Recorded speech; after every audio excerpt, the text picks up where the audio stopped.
हैं। बाप रे बाप, हम भी कह सकते हैं, আমি মনে করি আমি যদি বলি বিজেপি মানে ভয়ানক জালি পার্টি, এটা কি ভালো হবে?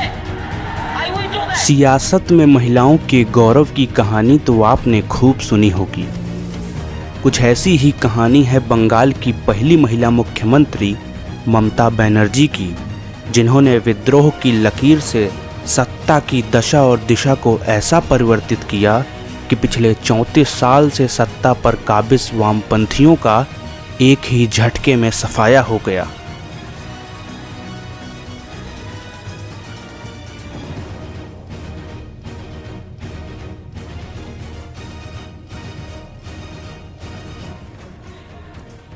जी हाँ, ये वही ममता हैं जो किसी दौर में कांग्रेस के राजीव गांधी जैसे नेताओं की सहयोगी हुआ करती थी और अब वर्तमान में बंगाल के सुपर सीएम के रूप में पिछले 10 सालों से कार्य कर रही हैं।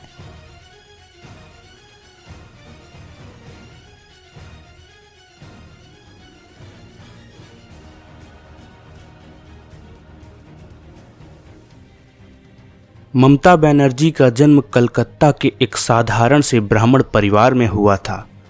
मात्र 9 साल की आयु में इनके सर से इनके पिता का साया उठ गया, जिसके चलते इन्हें दूध बेचने का काम भी करना पड़ा, मगर अपनी परिस्थिति को अपनी सफलता की राह में कभी नहीं आने दिया।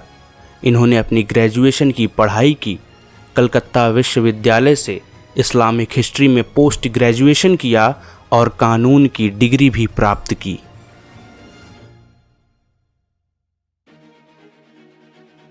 सत्तर के दशक में मात्र 15 साल की आयु में ममता बनर्जी ने अपने राजनीतिक सफ़र की शुरुआत कांग्रेस से जुड़कर ही कर दी थी। 1975 में ममता बनर्जी को पश्चिम बंगाल के महिला कांग्रेस की जनरल सेक्रेटरी नियुक्त किया गया। इसके बाद 1978 में ममता कलकत्ता दक्षिण की जिला कांग्रेस कमेटी की सेक्रेटरी बनाई गई। ममता के जीवन में बड़ा बदलाव साल 1984 में आया, जब कांग्रेस ने अपने टिकट पर इनको लोकसभा का चुनाव लड़ाया और पहली बार में ही ममता ने अपने वर्चस्व का परचम ऐसा लहराया कि 1991 में केंद्र सरकार में मानव संसाधन विकास जैसे महत्वपूर्ण विभागों का राज्य मंत्री बनाया गया। केंद्र से राज्य की सत्ता तक का सफ़र करने की दिशा में ममता बनर्जी ने लगातार तब की वामपंथी सरकार का पश्चिम बंगाल में खुलकर विरोध किया। 1998 में कांग्रेस से अलग होने के बाद ममता ने तृणमूल कांग्रेस का गठन किया था, जिसके बाद 13 साल की राजनीतिक यात्रा करने के बाद तृणमूल कांग्रेस आखिरकार बंगाल की सत्ता में काबिज हुई।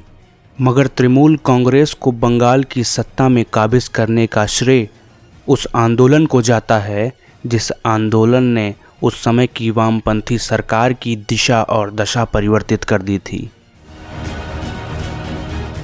साल 2005 बंगाल में बुद्धदेव भट्टाचार्य की सरकार थी। इस सरकार में जबरन भूमि अधिग्रहण के फैसले का विरोध शुरू किया गया।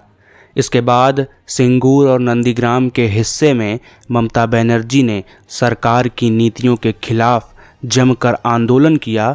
इस आंदोलन को परोक्ष रूप से भाजपा का समर्थन मिला था।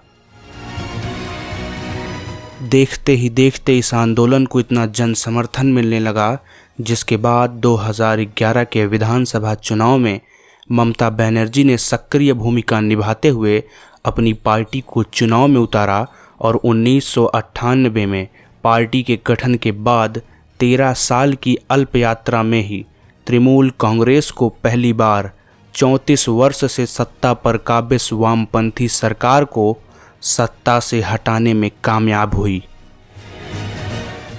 आज पूरे देश में ममता बनर्जी को लोग उनके फैसले और आक्रामक रवैये के कारण पहचानते हैं। वर्तमान में ममता बनर्जी देश की सबसे लोकप्रिय मुख्यमंत्री हैं